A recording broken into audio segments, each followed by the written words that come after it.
Gosaria prestatu eta haurrak eta euskara elikatu, horixe AEKak familia barnetegietan eskaintzen duena. Guraso eta seme alaben arteko hizkuntza ohiturak edo aldatzeko edo sakontzeko eta indartzeko barnetegiak dira. Nahi dut nire ohitura aldatzeko, nire seme alaben artean hitz egiten nahi dut dena euskeraz. Gurasoen eta seme-alaben arteko euskarazko ohiturak sendotzea da helburua. Gehienak Euskal Herriko familiak dira, baina badago Kataluniatik etorri denik ere. Naiz eta bilbotarra izan, ni Bartzelonan bizi naiz eta Koldo, nire semea, Bartzelonakoa da.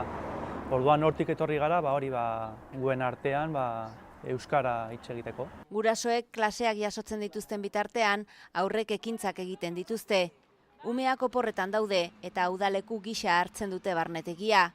Gurasoentzat ordea lana da, esfortzua, merezi duen esfortzua baina. Nahi dugu amatxo ikasi euskaraz. Klaseak oso dinamikoak, divertigarriak. Gorakadoa familia barnetegiaren eskaria azken urteotan. Esperientziaren arrakastaren seinale.